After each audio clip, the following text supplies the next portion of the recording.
authentic relating and circling, what's their relationship? Did they kind of came up around the same time? And even, I don't even know now, Jordan's calling it relatefulness. So How it's much of a like, history lesson do you want here? oh my Do you God. want the 2-minute version or the 10-minute version? Phil for you. This is fun because just like a lot of people wonder about it. Yeah. So like, let's see. I want to say that this is like going to be as accurate as I can make it, but it's still going to be according to me. Okay. So like, Circling and authentic relating according to Sara Ness. according to Sara Ness. Okay. So cast your mind back to the world of, I think it was the late 90s. There is this guy named Guy Sengstock. That's right. He was at Burning Man. He was at Burning Man. The whole story is that he took 10 hits of acid and he started seeing what had to be true for people to be the way they are. Guy's an artist. So something he told me is that he almost gets like a visual readout of like the different parts of people and like their core self. So he's really good at naming that aspect of themselves.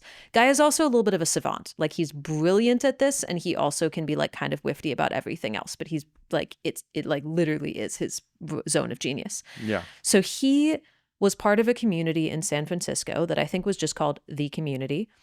And he started leading these workshops in this thing that got known as circling. There's actually kind of a funny story of like, he was putting on a breathwork workshop and they got to the breathwork workshop and they were like, what are we going to teach? We don't have anything prepared. And then someone was like, why don't you do that thing you did at Burning Man? And he's like, okay, let's try that. Oh my God. Back then, circling was really different. Like they would circle someone for 8 hours until they cracked. Like they were almost more like encounter groups.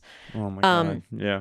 So almost everyone in his community went through this experience, which I think they called either Alethea or Arete at the time. Might have been Arete.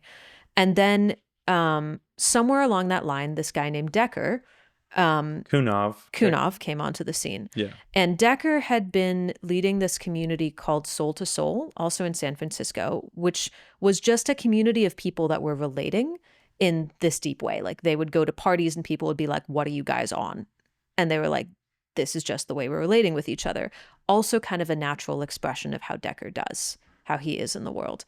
And he was, no, I think that's a little bit later. So he attended one of Guy's events and pretty soon ended up being like a course leader and a coordinator for it. Then there's a point where Guy is going downhill. Decker is doing this sort of work with pickup artists and doing it for dating salons, translating it to the real world. He was a much better marketer than Guy. Guy kind of ran through the community that was available in San Francisco.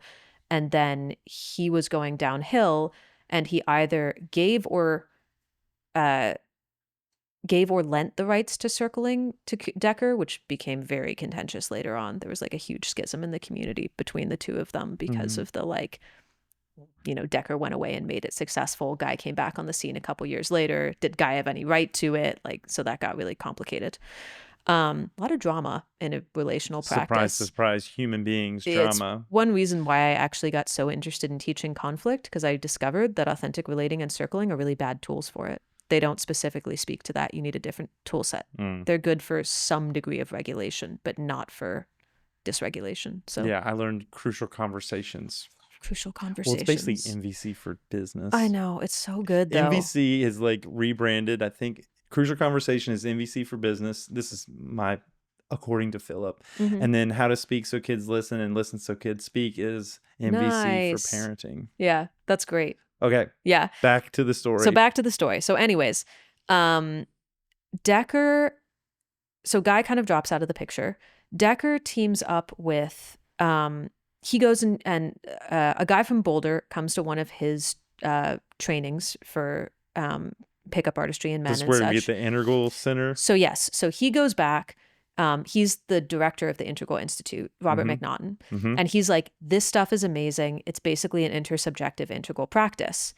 And he and Decker convinced Jeff Salzman, who owns the Integral Center, which is an old converted church really close to downtown Boulder, to lease them the building for a reduced rate.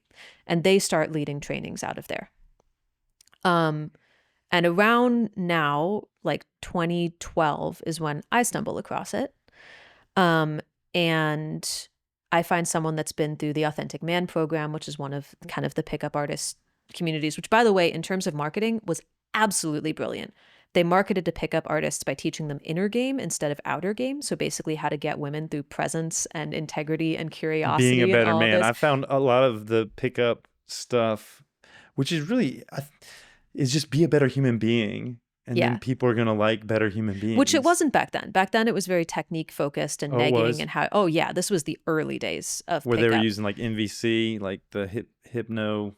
Yeah. Like the manipulation kind of stuff. Hypnotizing people, negging people. Different techniques that you'd use to get women into bed. But at some point, men were like, wow, this is unfulfilling. Like I can get somebody to sleep with, but I can't find a girlfriend. Right. So they would go to like Decker's programs and such, and he would kind of transform the brilliant programs. Like one of the exercises they did, I eventually ended up being on the women's teams. They'd like work these guys for the first 2 days. On the third day, they'd bring in women like dressed to the nine. It's like we were going on a first date. Absolutely gorgeous. We had like a guy that was kind of coordinating us, who was literally just there to appreciate us and like make us feel like goddesses. And like we would come in and we would just give these men reflections on their way of being. There was this one exercise called the approach. All it was is a man would walk up to 2 women sitting on a couch, stop, not say anything, and we would just give felt sense reflections on how we felt in his presence. What's his vibe like? Yeah, like, and sometimes we'd be like, I feel repulsed, I feel drawn in, I feel whatever it is. And then he'd go back, he'd get coached by the men, he'd approach again. So like really kind of very actually like authentic relating-ish, like core of how do we feel around each other? Dial what is in your curiosity? vibe, So I met these guys that had been through that program. They had gotten this little manual of authentic relating games that Decker and Co. had produced from some of the work they were doing with dating salons. I started leading those games. This kind of does go into my personal story. I started leading those games with these guys, John and Brian, in Houston, and then I brought them back to Austin. At that time, there were like 3 to 4 authentic relating communities in the world. There was mine and Houston's, I guess. So I was helping lead both. There was New York and there was Toronto. And then to some extent there was Boulder. Boulder occasionally led games back then. So I started, since there were so few games, in Austin we were inventing new ones all the time. And I knew some of the other leaders were inventing as well. So I started collecting a more extensive games manual, which now is more than 250 games and variations from like, I think over 100 people all over the world. So that's kind of how I made my name, was like, I created resources for this whole like burgeoning set of communities. And like, you could say really kind of catalyzed that movement of authentic relating as well as circling. Authentic relating, some people would call it like micro versions of circle. Some people would call circling an authentic relating game, and some people would call authentic relating a form of circling. Back then, they were like kind of sister practices. And oftentimes when you did circling, you would start by doing some authentic relating games to train. But you could also lead authentic relating games nights on their own. But both of them were kind of meeting at the Integral Center. That's where all of the leaders were coming from. So back then, we honestly didn't make a lot of distinction. Like it just didn't matter as much. I liked authentic relating games because they're more modular and you can be a lot more like creative with them. Circling is a specific practice. It's super deep. Oftentimes people would go from authentic relating to like, we want to take the reins off, we're going to do circling. But authentic relating in some ways can be a better place to start because you're going to get the skills, you're going to build up the tools, you're going to try different things. And it was better for different scenarios. Like it can be hard to go into a company and be like, okay, we're going to circle.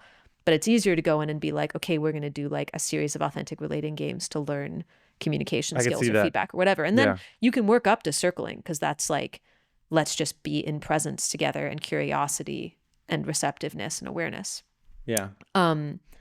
So now it's a couple years in that I've been connecting with the Integral Center, and these guys, John and Sean, who are in Europe, circling Europe, are starting to do something that kind of feels similar. I went into them at the Integral Center. Did they meet anybody? Oh, were they here in America? Or did they start it on their own? They were in Europe. They started on their own. They were teaching tennis. Did they have any exposure to what was going on in America? No, I think they were into integral theory. They were teaching tennis, and the way they were coaching their students was similar to what circling was in some ways. So they somehow find out about the Integral Center. They end up there. I meet them there. They contact me a month or two later. They're like, we want to do a tour in Austin doing whatever our form of circling is. I'm like, cool. I'll organize something for you as like the first place you're going. Was Jordan involved at this point? So here's what happens, and this is funny.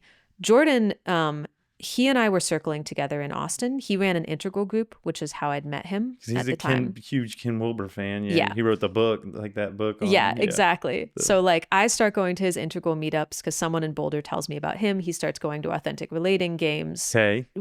Just phenomenal human being. Like we kind love of Jordan. Fell in friend love instantly. Yeah, we lived together for a while. We led together a lot. So there's this immersion coming up and I'm like, Jordan, I think you should be there. And he's like, I'm not paying $350 to be at an immersion. I already like do a bunch of this stuff. I was like, Jordan, build the website for it and I will give you a free ticket. I think you need to be here. He goes, he meets John and Sean. They instantly connect. It's great. 2 weeks later, they message us and they're like, hey, we're overbooked in Toronto. Will you guys fly down and help with it? So that was kind of our kickoff. Jordan and I start leading immersions together in this little bit more of circling Europe style. Mm-hmm. We do a training in Austin. He ends up being very in bed with them. I end up being like, I like bringing a lot of different things together. And back then circling Europe was very much like you either do it this way or you don't do it. And I was like, I want to combine. Was this a bunch before of the styles. circling studio in Austin? Way before the circling studio. This is so like, he was working with John and Sean before that even started? oh yeah, well before. Was this when y'all were doing it at Casa de Luz? This was like maybe 2016, 2017 or something. Okay. This is like early on. Okay. He was working with John and Sean for several years. Circling Studio is only maybe 2 years old. Okay. He was doing regular circling before then at Casa de Luz, and then I think at his house. At his house, yeah. But yeah, this is before Relatefulness, everything like that. So lots of other stuff happens, but that's kind of where the different branches happen. Guy comes back on the scene. That causes a schism with Decker. That gets really dramatic, whatever. Decker steps out of the scene. He kind of gets run out of Boulder on a rail because of a couple things. Integral circling kind of dies with him. The Integral Center also Jeff Salzman ends up selling it. So that practice isn't around as much anymore. Although out of the Integral Center closing comes Authentic Relating International, who also does authentic relating trainings. They kind of become the other big authentic relating organization. They do way more trainings than us now. Mm-hmm. And they also do way more specific, like authentic relating skills trainings. We focus more on facilitation and conflict these days. Some basic authentic relating for sure, but like kind of specialized. And so they've been going a couple years, doing a fantastic job. And now you've got like these two main circling branches, Guy out of San Francisco doing Circling Institute, and John and Sean out of Europe, and Jordan doing Relatefulness out of Austin, which comes about because there's a point where all of a sudden we find out that Circling Institute is trying to trademark the word circling. Yeah, I heard that. Yeah. And then Jordan said for a long time they would be grandfathered in. It got extremely contentious.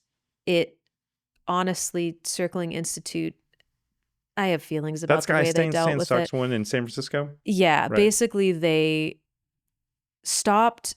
We, like 5 of us filed trademark injunctions on the same day because we only found out about it a couple days before it was supposed to go through. They'd done it on the down low. Somebody leaked it. They said, okay, we're going to have a big meeting of everyone doing circling. So there's like 30 of us on the call. I'm running a circling platform at the time, even though I'm not actively teaching Authentic Revolution is doing circling? We ran a platform called Connect, where there was circling every day. Okay. Which actually beautifully, after Connect closed, there's an offshoot that's continued doing that same morning circle every single morning for years now. Cool. It's like run for something like 2,000 consecutive days at this point. It's cool. Just beautiful. So you're on the call because you've got something branded as circling. I've got an organization, yeah. And up until this point, it hasn't been branded. No. It's just circling is something anybody can say they do. And authentic relating still is. Now, admittedly, there were a lot of people doing something they called circling that was very, very different. And something that people like kind of were talking about, but like didn't really talk about officially, is that Circling Europe style circling and Relatefulness is very different so from Jordan's. Different. Yeah. No, Circling Europe and Relatefulness, I don't know how they are these days, but they're much more similar to each other. than they are to integral style or Really? Guy Sengstock circling, which is much more structured and therapeutic, usually focused on an Huh. individual and their experience, much more guided by the facilitator. The facilitator is almost like a therapist. They're very hands-on. That's where you get surrendered leadership versus, I guess, in the Guy Sandstock, it's Yeah. not as surrendered leadership. It's No. more Surrendered. very So facilitated. they're very incredibly different practices. They should be called a different thing. Really? Yes, to me at least. But then the Europe branch continues being circling. So this is one of the things is like, I think that one of the reasons circling was getting so confused is you just had people that were trained in these different schools and you never really knew what you were going to get. Yeah. And we would have people when did Jordan's thing for a long, long time, and you'd have people that would come from different practices and say like, this isn't even circling. And we'd Right, be like, exactly. well, Because it's so different, Yeah. right? So it is still very confusing. But Guy's organization kind of used that as a reason to go, this thing needs more oversight, which maybe they weren't wrong about. The way they went about it was just like, talk to the other people that are already doing this practice before you decide to trademark it, because you have to enforce a trademark for it to be legal. Anyways, they formed this thing that they called the Circling Federation that Yeah. was supposed to administer the trademark. They were supposed to hand over the trademark. When they got it to the Circling Federation, they got the trademark. They said, our lawyers told us not to hand it over. So anyways, from that though, because there was a lot of uncertainty about what's going to happen with circling, is it going to be regulated? Are we going to start getting letters that we have to cease and desist? Because of all that, a lot of the circling got renamed or became different. So Jordan renamed the Austin kind Relatefulness, which I think was actually a good move. It was like, okay, I'm not even going to be involved in all this. Well, you lose so We do much something market beautiful. market presence, and like when you have a name that has that kind of lineage, and you're like, okay, now I'm Relatefulness. Sure, Jordan has a name, Yeah. but you can't say circling and have it kind of mean something. Now you have relatefulness and then authentic relating, and you have It's rough. I don't know. Yeah. So it's become lots of different things. But again, I think it was already so confused. It was almost like it couldn't get worse. What's amazing about it is that the practice has been powerful enough to continue despite all of those Yeah. things. And authentic relating, even like what we call authentic relating, is like a ton of different games and practices. Some are taken from improv, some are from like IFS or NVC, some are like specific skill training for different communication skills. Some are just like, this sounds fun, let's put it in the book. Like, both of the practices are like, we're essentially like sitting in presence and practicing communication with each other and being with what's true and real, just like practices all over the world do. Yeah. Yeah. So that's kind of the story of it. At some point, Jordan, a couple years ago, split from John and Sean. Yeah. Circle Anywhere. Circle Anywhere. Circle he did Anywhere, that. and then you had Circle Europe. Yeah. And we went through, at Authentic Revolution, went through a whole bunch of changes to tried to start a new branch for a while of relating languages that we thought could be a good bridge to mainstream culture. Didn't really work. Then started doing more with like conflict work, went back to the facilitation work we're doing. And have in some ways been really trying to find like what direction we go for a couple years of like just asking the question, like, where are these skills most needed in the world? And that's been a big Where are process. these skills needed in the world? That's the question you're putting out there. Yeah. Where I can imagine it's where are they not needed? It seems like conflict skills, facilitation skills. Yeah. Probably needed everywhere. It's just where do you have an appetite for them? Where are people really wanting them? Right. Are they better to teach in companies, in government, in independent organizations, and more taught as lucrative those in skills? companies. Right. Well, that's part of the problem too, is like so many of our programs are, they just don't make much money because we want to make them pretty universally accessible. Yeah. We're working with people in different countries that have different exchange rates. The standard cost of living has risen and people's income has largely dropped. So there's not as much, like we're surviving on angel investing right now. And that is a big question of like, how long can we do that? What do we focus on? Do we focus on making money, or do we focus on the things that seem most impactful to our students? It's a big question we're facing. It's tightrope. Yeah, exactly. Well, in transition, thank you for sharing that. That's really cool. Yeah. I'm sure folks will enjoy having that kind of history, because it is I haven't found it out there. And I think people want to know the history of a lot of this stuff. Yeah. You look up when you hear these names, at least when I heard these names, I would go research them and I'd see Decker Kuehn as like maybe doing business consulting or something. Like you don't see him. Yeah. He's not really part of it anymore. There's not that branding of like, this is where I was and this is that I'm a part of it. You see Guy Sengstock's website and it's, he's got his whole circling, thing that he's presenting, and you see the Europe guys, but you don't see some fabric that weaves everything together. There's not Yeah. the integral centers, you don't see that history.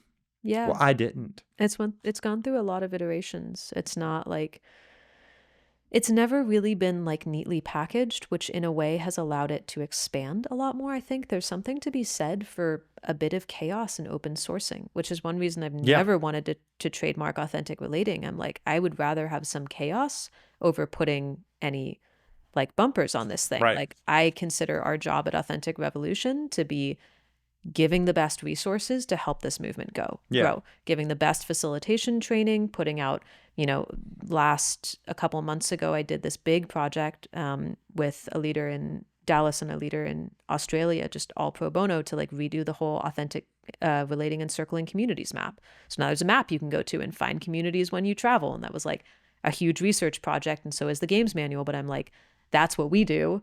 We don't try to control it in any way. We're just going to help you find it and spread it. And that's cool. been really fun.